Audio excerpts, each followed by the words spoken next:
सत सत नमन करता हूँ विद्वान साथियों और प्रिय विद्यार्थियों। हमारे भारतवर्ष और हमारी भारतीय संस्कृति का सबसे बड़ा त्योहार दीपावली की आप सबको एडवांस में हार्दिक शुभकामनाएं। सबसे बड़ा पर्व दीपावली हम हजारों वर्षों से मनाते आ रहे हैं और मनाने का कारण भी हमें बताया गया, वो हमें ज्ञात है। आप सब जानते हैं कि कार्तिक मास की अमावस्या को दीपावली का पर्व प्रकाश पर्व के रूप में हम सब मनाते हैं। भगवान राम जब रावण का वध करके अयोध्या लौटे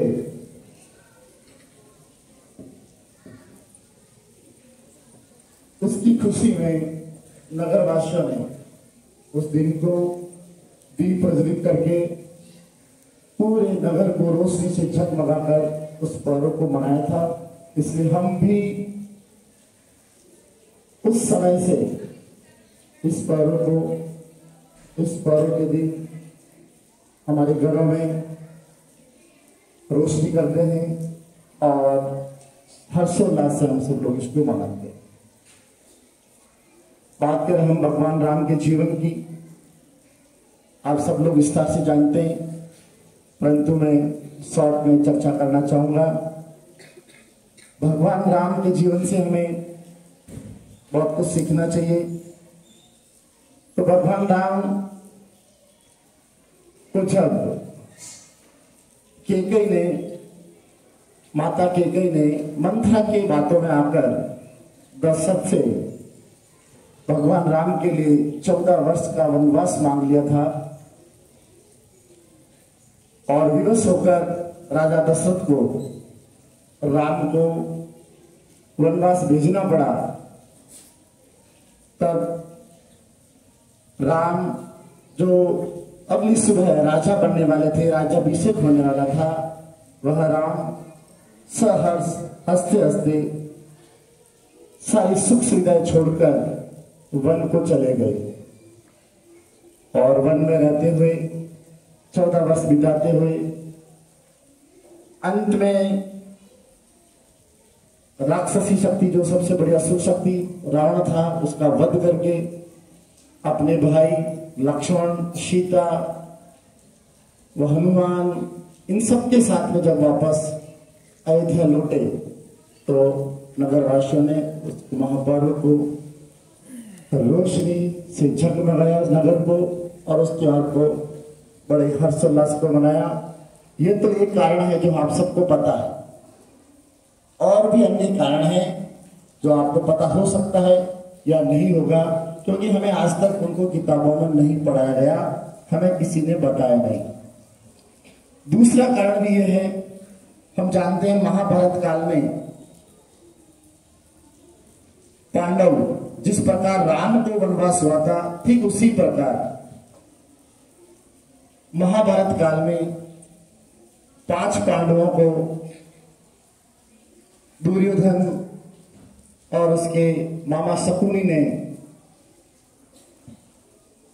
द्रुप से या कह दो कपट से उनको हराकर उनको भी 12 वर्ष का वनवास और 13 वर्ष का अज्ञातवास के लिए उनको राज्य से दखल कर दिया गया, उनको भी वनवास भेज दिया गया था। तो 5 पांडव भी अपना वनवास का काल पूरा करके कार्तिक अमावस्या के दिन ही वापस अपने नगर को लौटे थे। इसलिए उस दिन भी उन नगरवासियों ने अपने नगर को उनके स्वागत में दीप प्रज्वलित करके, रोशनी करके, झगमगा के उनका स्वागत किया। तो उस दिन के कारण भी हम आज जो है कार्तिक मास की अमावस्या के दिन दीपावली मनाते हैं। और तीसरा कारण कार्तिक मास की अमावस्या को दीपावली मनाने का और है, वह है कालांतर में जब असुर शक्तियां इस धरती पर बहुत पनप गई थी, बहुत बढ़ गई थी, उनका साम्राज्य बढ़ गया था। उस समय उनकी शक्ति इतनी बढ़ गई थी कि वो लोग उस समय की प्रजा को बहुत परेशान करते थे। यहां तक कि उनका आतंक इतना बढ़ गया था कि वह उनके कारण देवी देवता भी भयभीत होने लगे, उनको भी अपने धर्म कर्म करने में परेशानी आने लगी। तो कहा जाता है सभी देवी देवता मिलकर भगवान विष्णु के पास जाते हैं और अपनी समस्या से अवगत कराते हैं। तो भगवान विष्णु उन सभी देवता को एक सलाह देते हैं कि आप सबको समुद्र मंथन करना चाहिए, और समुद्र मंथन करने के बाद वहां जो अमृत उत्पन्न होगा उस अमृत का अगर आप पान कर लें तो आप सब लोग अमर हो जाएंगे और आपको वो शक्तियां प्राप्त हो जाएगी जिससे कि आप सभी असुरों से लड़ पाएंगे और आपकी विजय निश्चित होगी। जैसा कि भगवान विष्णु ने उनको कहा वैसा ही उन्होंने क्षीर सागर में जाकर समुद्र मंथन किया, और समुद्र मंथन करने से उनको 14 रत्न के बाद अमृत मिला। उसका उन लोगों ने पान किया और अमृत पान करने के बाद उन्होंने असुर शक्तियों से लड़ना प्रारंभ किया और अंत में जीत उनकी ही हुई, देवताओं की जीत हुई। और अमृत पान के साथ साथ ये कहा जाता है कि जिस माँ की हम पूजा करते हैं दीपावली के दिन, माता लक्ष्मी, तो उसी दिन माता लक्ष्मी का भी अवतार हुआ था, माता लक्ष्मी भी उत्पन्न हुई थी। कार्तिक मास की अमावस्या को माता लक्ष्मी का अवतार दिन माना जाता है, इसलिए हम दीपावली के दिन दीप प्रज्वलित करने के साथ साथ हम माँ लक्ष्मी की पूजा करते हैं। और माँ लक्ष्मी को धन धान्य और समृद्धि की देवी कहा जाता है, इसलिए उससे प्रार्थना करते हैं कि हम सबको, इस सारी मानवता को धन धान्य से परिपूर्ण करें, सबको समृद्ध बनाए, सबको अच्छी सेहत दे। तो इस कारण भी कार्तिक माह की अमावस्या को दीपावली का महापर्व मनाया जाता है। और एक कहानी और है इसके पीछे कि नरकासुर नामक एक दैत्य था, राक्षस था। उसने भी अपने उस काल में जब वो राजा हुआ करता था, वह भी अपनी असुर शक्तियों के कारण अपनी प्रजा को बहुत परेशान करता था, आतंक फैला रखा था उसने भी। और उसने भी उस समय के देवी देवताएं जो ऋषि महाऋषि थे उनको भी उसने अपने धर्म कर्म करने में बहुत परेशान किया था। तो फिर उस समय भी सब सारे देवी देवता मिलकर भगवान कृष्ण के पास जाते हैं और उनको अपनी पीड़ा बताते हैं।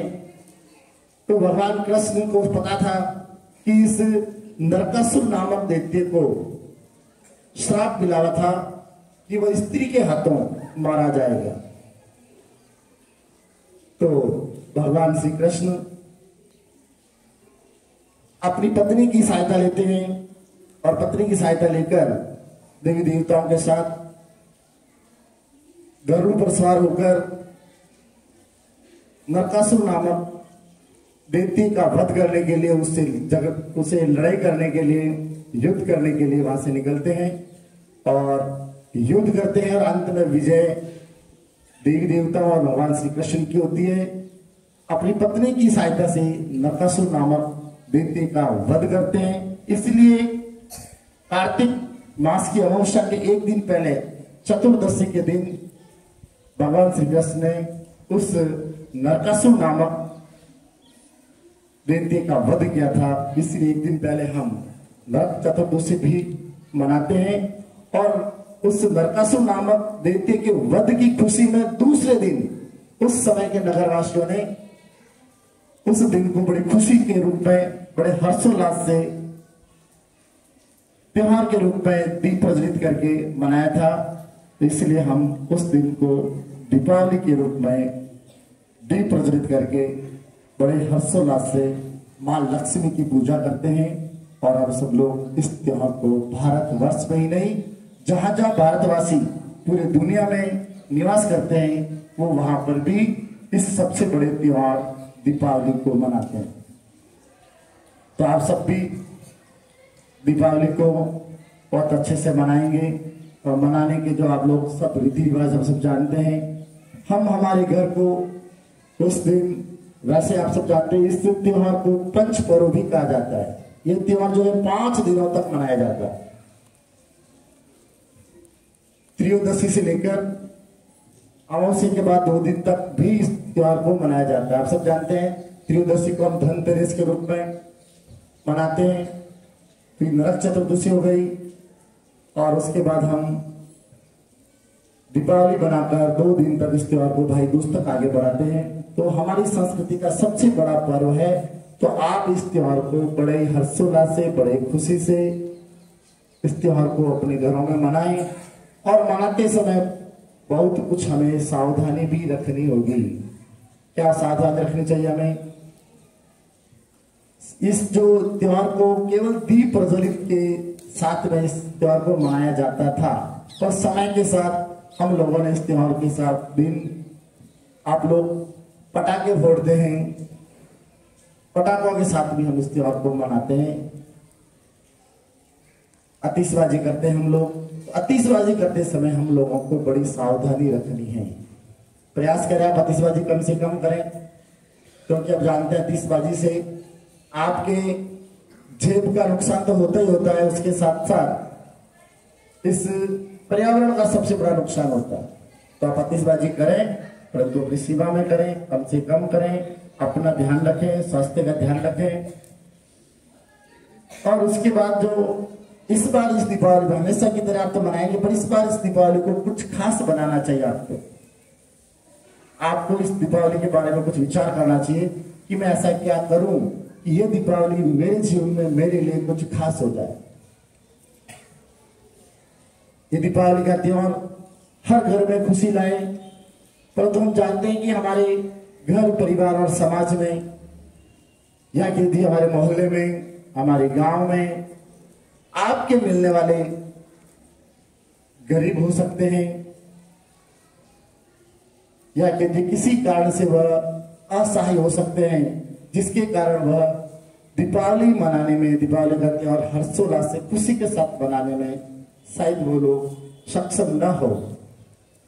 अगर हम सक्षम हैं तो हमें उनकी सहायता करनी चाहिए। इस दीपावली को कैसे सहायता करनी चाहिए? अगर उनके पास वास्तव में पहनने के लिए कपड़े नहीं हैं, और आप अगर सक्षम हैं, आप तो नए कपड़े पहनेंगे, नए कपड़े खरीदेंगे। अगर आप उनको नए कपड़े दिला सकते तो बहुत अच्छी बात है। नए कपड़े नहीं दिला सकते हैं तो आपके अपने पुराने कपड़े होंगे, जिनको आप लोग शायद पहनना, फटे नहीं है वो, पर आपने उनको पहनना छोड़ दिया है। तो आप उन कपड़ों को अच्छे से धोकर, प्रेस करके, उसको एक नए की तरह बनाकर आप उनको भेंट कर सकते हैं, जिससे कि वो लोग भी उस दीपावली के दिन अच्छे कपड़े पहन सके। नए नहीं सही, पुराने भी कपड़े पहने, पर अच्छे कपड़े पहन सके। आपके घर में मिठाइयाँ बनेगी, बहुत सारी मिठाइयाँ बनेगी, आप भी उनको भी मिठाइयाँ भेंट कर उनके घर में भी दीपावली को अच्छे से मनाया जा सकता है।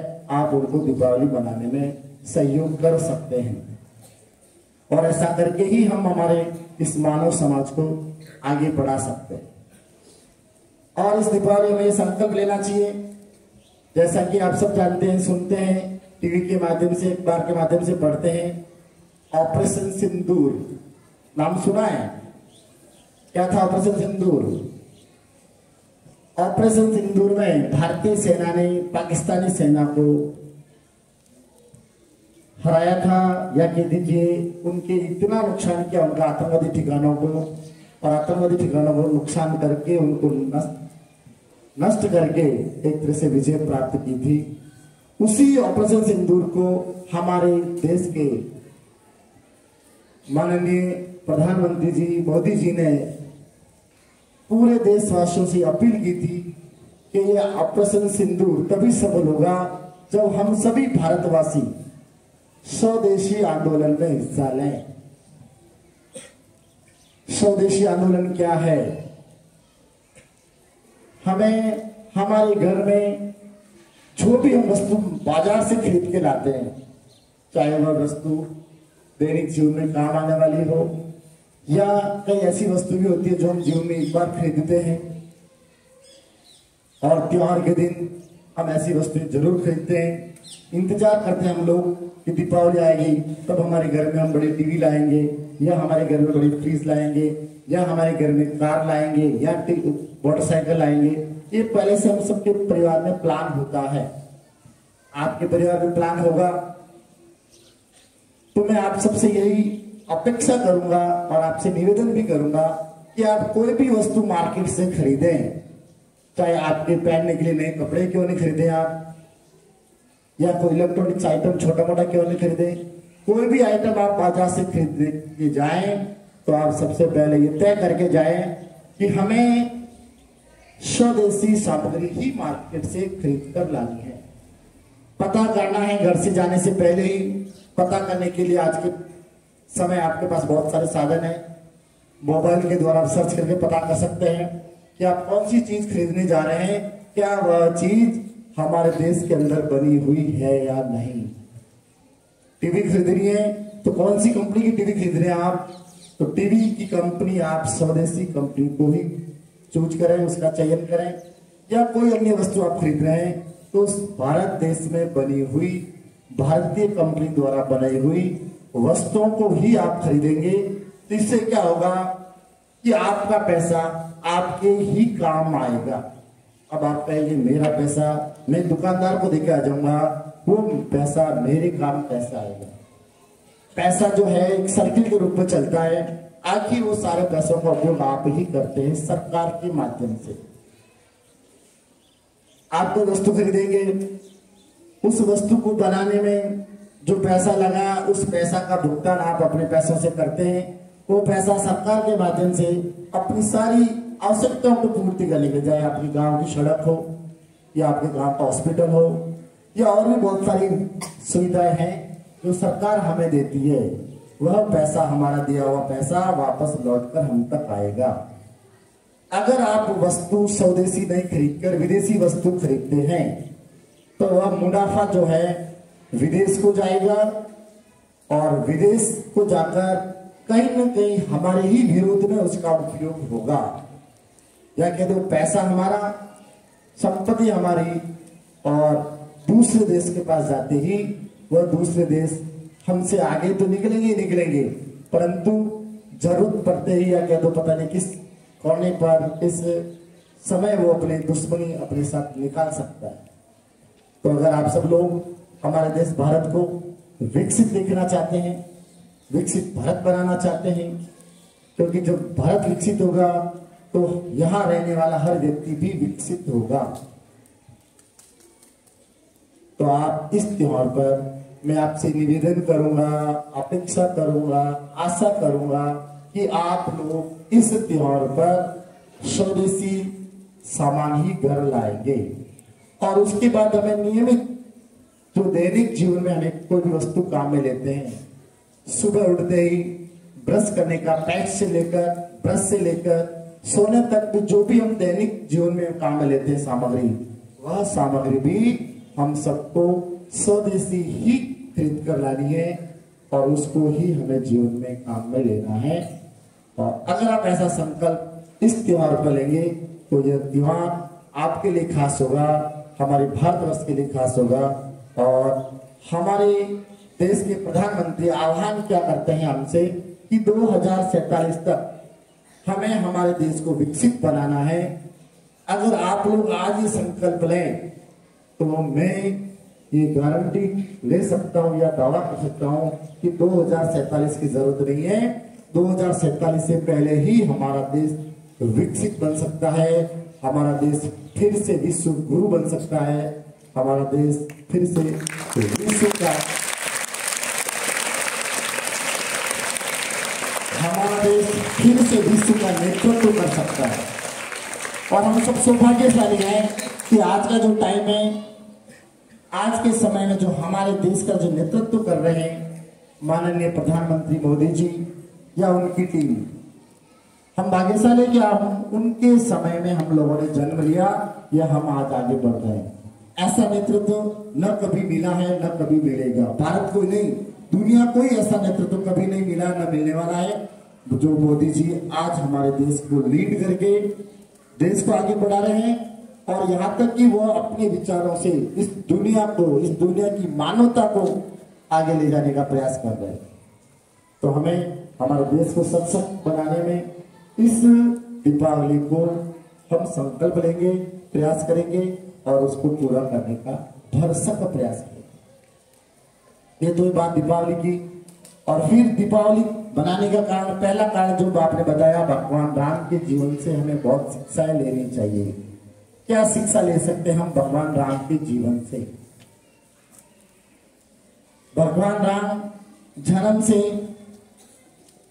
अपने बाल्यकाल में बड़े हुए और जब वह शिक्षा ग्रहण करने योग्य उनकी आयु हुई और शिक्षा ग्रहण करने के लिए जब वो गुरुकुल गए, गुरु के पास शिक्षा प्राप्त करने गए, तो वहां पर वह राजा के पुत्र थे। उसके बावजूद भी वो अपने गुरुकुल में एक सामान्य विद्यार्थी की तरह रहते हुए सारे राजसिक सुख सुविधा को छोड़कर गुरुकुल में एक सामान्य विद्यार्थी की तरह रहते हुए उन्होंने शिक्षा ग्रहण की और उनके गुरु ने उनको उस समय की आवश्यकता अनुसार सारी शिक्षाएं दी।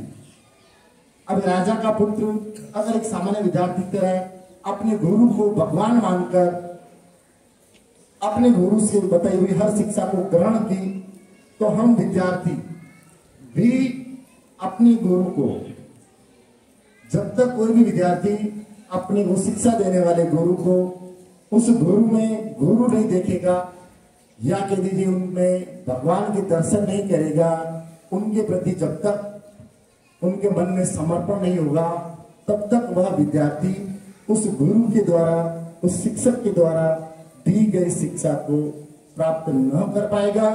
प्राप्त कर भी लेगा तो अपने जीवन में उपयोग में नहीं ले पाएगा।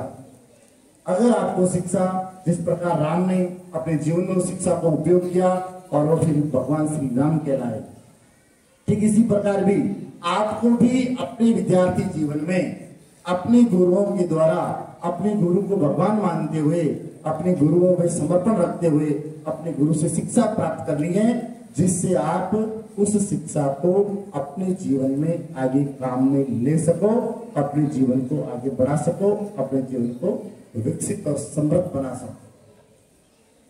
जैसे उनकी शिक्षा पूरी हुई, शिक्षा पूरी होती ही वापस आप जब घर लौटे और शिक्षा पूरी करके कई वर्षों के बाद जब राम अपने महल को लौटे और महल को लौटते ही तुरंत ही कुछ समय बाद ही गुरु विश्वामित्र वहां पहुंचते हैं और राजा दशरथ को आदेश देते हैं कि राम और लक्ष्मण को हमारे साथ हमारी रक्षा के लिए भेजो।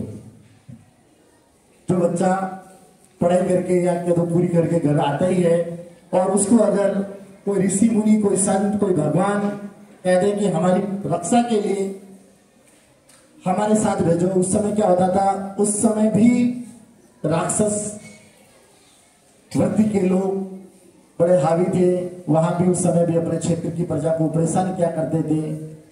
इसी कारण उस समय भगवान राम का जन्म हुआ, जिससे कि वह भगवान उस समय की असुरी शक्तियों को नष्ट कर सके। तो गुरु विश्वामित्र महल में आए, दशरथ को आदेश दिया। दशरथ के आदेश के अनुसार भगवान राम बिना किसी संकोच के, राम और लक्ष्मण गुरु विश्वामित्र के साथ रवाना हो जाते हैं। तो यहां से हमें भी ये शिक्षा लेनी चाहिए कि हम जब पढ़ाई पूरी कर ले, हमारी पढ़ाई पूरी करके वापस हम घर को लौटें, हम अपना जीविकोपार्जन करें, हम कोई नौकरी करें, जो भी काम करें, उस समय भी हमें हमारे धर्म की चिंता करनी है। अगर आपको उस समय आपको कोई आपके धर्म के कार्य के लिए आपसे कुछ समय मांगे, आपसे कोई धन मांगे, आप अपनी श्रद्धा अनुसार कह दीजिए, आपकी क्षमता अनुसार कह दीजिए, आप धर्म कार्य में भी अपना सहयोग दें, धर्म को आगे बढ़ाने में भी अपना महत्वपूर्ण योगदान दें। हमें भगवान राम के जीवन से धर्म कार्यों को आगे बढ़ाने में धर्म कार्य को आगे ले जाने में अपनी क्षमता अनुसार सहयोग करने की शिक्षा भी प्राप्त करनी चाहिए। बहुत सारी शिक्षा है तो हमें भगवान राम के जन्म से लेनी चाहिए। तो मेरी बात को ज्यादा लंबी नहीं करते हुए मैं एक बार फिर अंत में आप सबको पंच पर्व की हार्दिक शुभकामनाएं दूंगा और भगवान से प्रार्थना करूंगा, बुद्धि से प्रार्थना करूंगा कि ये त्योहार, ये वर्ष आप सबके जीवन में एक बहुत बड़ा प्रकाश लेकर आए, सुख समृद्धि लाए और इस वर्ष आप लोग सभी जिस कक्षा में आप पढ़ रहे हैं उस कक्षा का परिणाम बहुत अच्छा मिले, जिससे कि आप इस वर्ष को आपकी जीवन यात्रा में अच्छे से याद रख पाए और आपके जीवन को आगे बढ़ा पाए। तो एक बार फिर आप सभी को दीपावली की हार्दिक शुभकामनाएं।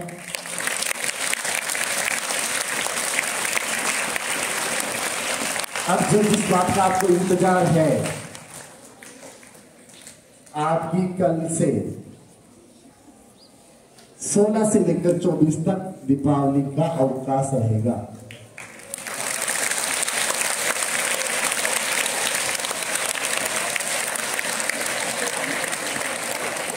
अब जब 16 से लेकर 24 तक अवकाश है तो अवकाश के दिन कितने